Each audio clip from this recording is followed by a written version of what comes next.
ಪ್ರತಿ ಸಲ ನಾವು ಹೋರಾಟ ಮಾಡೋದು. ಹೋದ ಸಲ ಬಂದಾಗ ಸಚಿವರು ಒಂದು ಮನವಿ ಮಾಡ್ಕೊಂಡಿದ್ದೀವಿ ನಾವು. ಎಲ್ಲಾ ಫ್ಯಾಕ್ಟರಿಗಳಿಂದ ಏನ್ ಹೋಗ್ತದೆ ಅಂತ ಗತ ಹಾಕ್ಬೇಡ್ರಿ ಶರಣಪುರ ನೋಡ್ರಿ. ಉತ್ತರ ಕರ್ನಾಟಕ ದಕ್ಷಿಣ ಕರ್ನಾಟಕ ಅಂತ ಬೇದಿಲ್ಲ. ಒಂದು ವಿಷಯ ಸ್ಪಷ್ಟಪಡಿಸ್ತೀನಿ. ಗೆಜೆಟ್ ಪ್ರಕಾರ 9 ಇಲಾಖೆಗಳು ವಿಕಾಸವಾಗಿ ಬರಬೇಕಾಗಿತ್ತು, ಒಂದಿಲ್ಲ. ಈ ಸಮಾಚಾರ ಶಾಂತಿ ಗತ ಮಾಡಬೇಡಿ. ಎಲ್ಲಾ ಫ್ಯಾಕ್ಟರಿಗಳಿಂದ 1 ಟನ್ ಕಬ್ಬಿಗೆ ನಿಮಗೆ 3,100 ಕೊಡಕತ್ತಾರ. ಸರ್ಕಾರಕ್ಕೆ ಹೋಗ್ತದ 4,500 ರೂಪಾಯಿ ಟ್ಯಾಕ್ಸ್. ಆ 4,500 ರೂಪಾಯಿದೊಳಗೆ 2,000 ರೂಪಾಯಿ ಗೌರ್ಮೆಂಟ್ ಇಟ್ಕೊಳ್ಳಿ. 2,500 ರೂಪಾಯಿ ರೈತರಿಗೆ ಕೊಟ್ರೆ 5,500 ರೂಪಾಯಿ ಬಿಲ್ ಬರ್ತದ. ಮತ್ತ 5,500 ರೂಪಾಯಿ ಬಿಲ್ ತಗೊಳಕ್ ನೀವು ಬಂದಿರಿಲ್ಲ. ಜನ ಗಟ್ಟಿ ಹಾಕೊಂಡ್ರಿ. ಯಾಕೆ ಅದರಾಕತ್ತೀರಿ?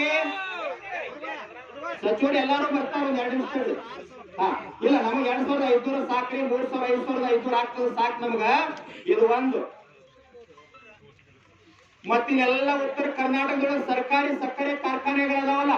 ಸಚಿವರಿಗೆ ನಾವು ಹೋದ್ ಸಾರಿ ಮನವಿ ಕೊಟ್ಟಿದ್ದೀವಿ. ಏನು ಕೊಟ್ಟಿದ್ದೀವಿ ಅಂತಂದ್ರ ಮಲಪ್ರಭಾ ಸಕ್ಕರೆ ಕಾರ್ಖಾನೆ ಆಗಿರ್ಬೋದು, ಅಥಣಿ ತಾಲೂಕಿನ ಹಳ್ಯಾಳ ಕೃಷ್ಣ ಸಹಕಾರಿ ಸಕ್ಕರೆ ಕಾರ್ಖಾನೆ ಆಗಿರ್ಬೋದು.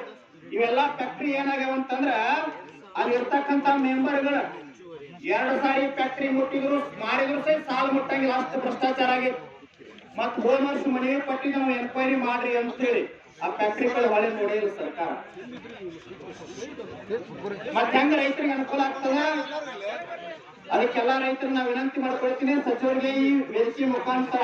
ಇವತ್ತು ಕರ್ನಾಟಕದ ಎಲ್ಲಾ ರೈತ ಸಂಘಗಳು 1980 ದಶಕದ ಎಲ್ಲಾ ಸಂಘಟನೆಗಳು ಒಂದಾಗಿವೆ. ನಾವು ಕೊಟ್ಟಿರ್ತಕ್ಕಂತ ಬೇಡಿಕೆಯನ್ನ ಕೆಲವರು ಹಿಂದೊಳಗೆ ಬಗೆಹರಿಸದೇ ಇದ್ರ ಮುಂದಿನ ನಿರ್ಮಾಣಗಳು ಉಗ್ರ ಹೋರಾಟ ಆಗ್ತದೆ ಅಂತ ಹೇಳಿ ನಾವ್ ಬೇಕಂದ್ರೆ ಕೊನೆಗೆ ಮಾತಾಡ್ತೀವಿ. ಆದ್ರೆ ನಮಗೆ ಬಿಲ್ ಬೇಕು. ಎಲ್ಲಾ ಫ್ಯಾಕ್ಟರಿಗಳು ಎನ್ಕ್ವೈರಿ ಆಗ್ಬೇಕು.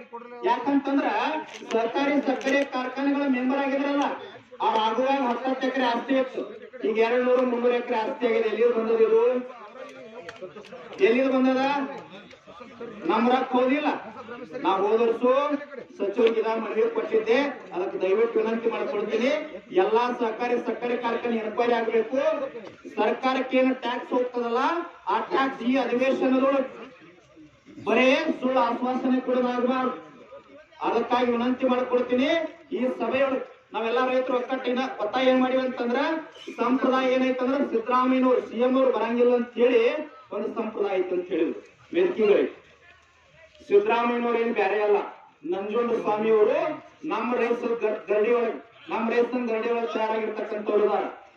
ಅದಕ್ಕೆ ದಯವಿಟ್ಟು ತಾವು ಮುಖ್ಯಮಂತ್ರಿಗಳಿಗೆ ವಿನಂತಿ ಮಾಡಿಕೊಂಡು ಈ ಭಾಗದ ಎಲ್ಲಾ ಸಮಸ್ಯೆಗಳನ್ನು ಪರಿಹಾರ ಮಾಡಬೇಕಂತೇಳಿ ಈ ಮೂಲಕ ನಾವು ವಿನಂತಿ ಮಾಡ್ಕೊಳ್ತೀವಿ.